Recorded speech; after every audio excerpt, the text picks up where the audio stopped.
where we are now on this is we're in, the 2-minute warning has passed. We're on the 3rd down, and we're on our own 30-yard line in terms of public opinion. I sometimes say that on the facts we can't lose, but on the emotions we can't win. So clearly emotions are going to be big, and the game is coming to an end faster than we thought. Yeah. So where do we begin?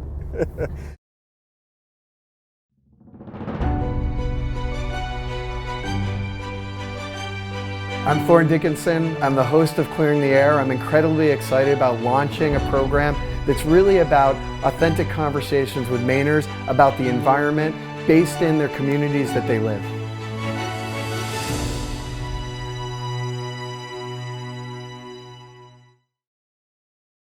Well, I guess I really got into it when my dad took us to a little lake in northern Wisconsin, almost near Upper Michigan, which at the time was pretty desolate. The country around had barely recovered from just the wreckage of the logging era and the Depression.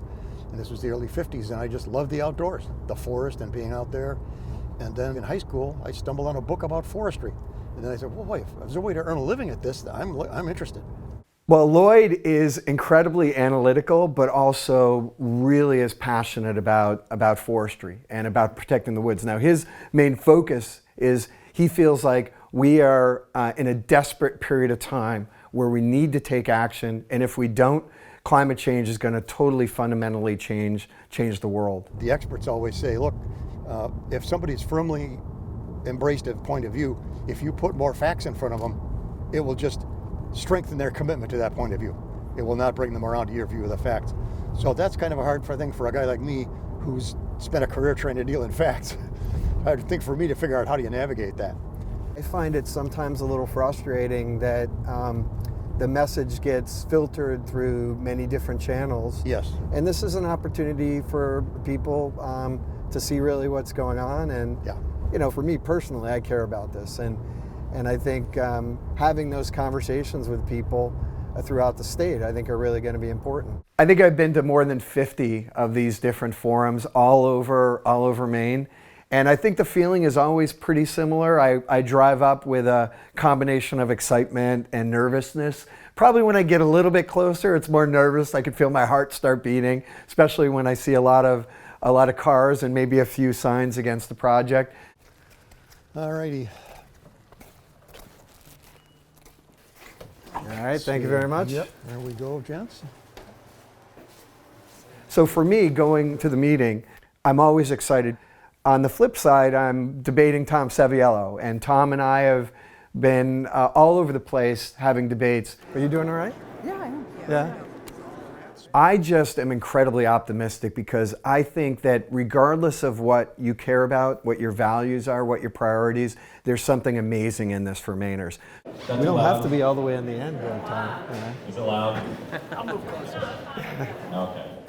We have tonight Thorn Dickinson and Tom Seviello, and they're here at our request. So our electorate in Fayette can learn about the project and hopefully learn a lot more through these questions. It's almost like everything leading up to here was about getting to this point. Where I grew up in the woods, my family, my father being a biologist, how we cared about community and the environment, and now to have an opportunity that I believe in so much that is going to have such good value for Maine, for all of Mainers, is why I'm so invested in it.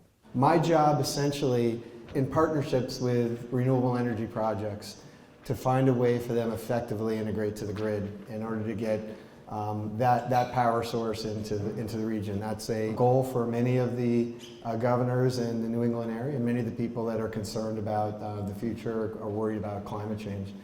I grew up in the dead center of the middle of the Adirondacks in upstate New York. My father was a wildlife biologist. My mom, he met my mom in Greenville, Maine, a 26-year-old New York City guy coming to Greenville, Maine, and that's where I grew up, is in the northern woods. And it's a big part of who I am.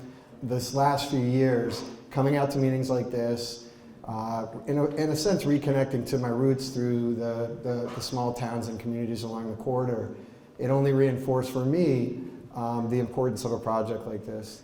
So maybe just a little bit about the project. This is a project that will bring 1,200 megawatts of clean renewable energy into Lewiston, Maine, where it will get deposited right here in Maine and distributed throughout the New England grid. Now, 1,200 megawatts, what does that mean? Well, it's equivalent to 2 nuclear power plants. It's equivalent to about 80% of Maine's load. So it's a huge amount of new energy coming into the grid, and that has 2 effects. It really knocks off the most expensive generation. It displaces that, so it runs less, and that lowers energy prices throughout the Maine region, throughout Maine and throughout New England. And the second thing is, those plants that are currently, say, on the margin, are all producing greenhouse gases. So it reduces the carbon emissions in the whole region. Tom has his viewpoint.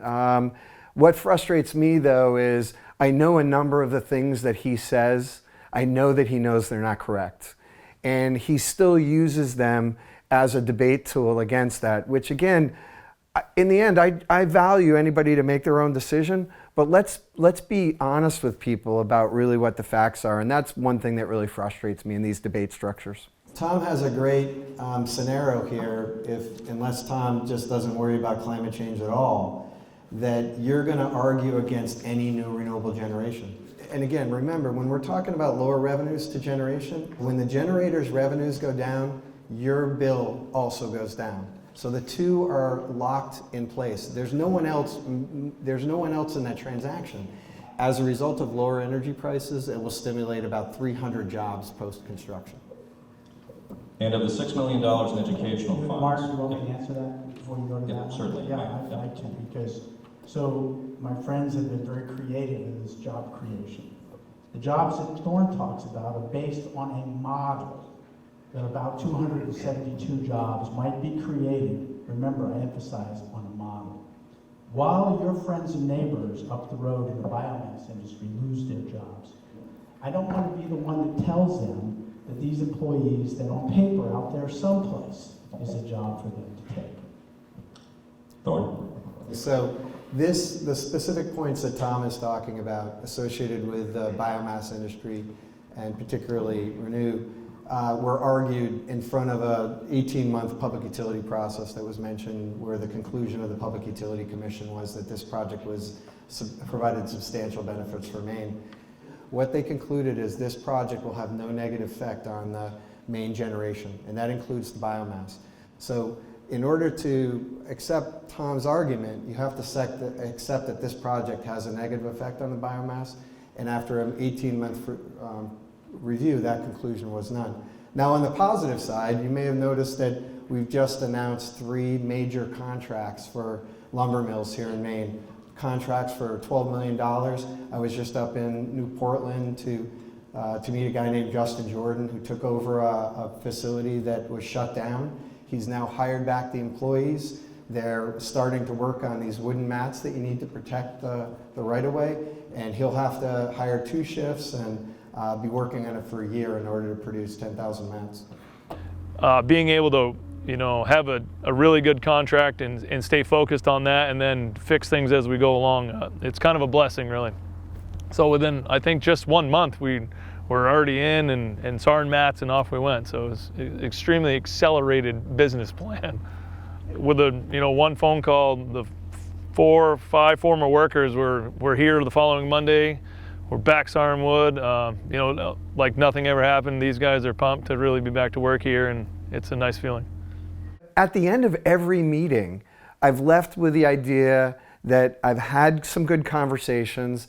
I've done the work in order to be honest with people. I've given them more time at the end where they can come and talk to me.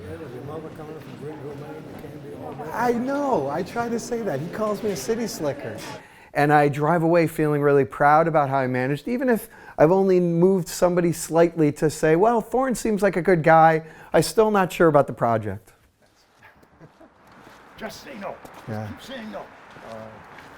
It's a fob off. I tried to call that off on Tom, just that his idea. That's what he does. His strategy is just say no. Yeah. It's a bad deal. It's a bad deal. Yeah. I know for me, climate change is the central part of this. And to me, there's so much we have to do as a society in order to try to tackle this problem.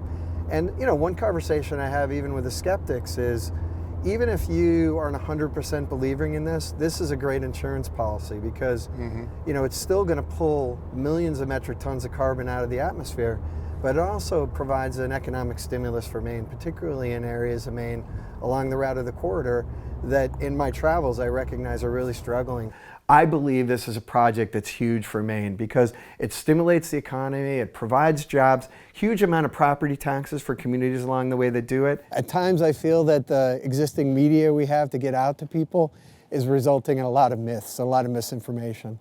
And with this program, I'm excited about new ways in order to provide voices and information to people so they can make their own conclusion.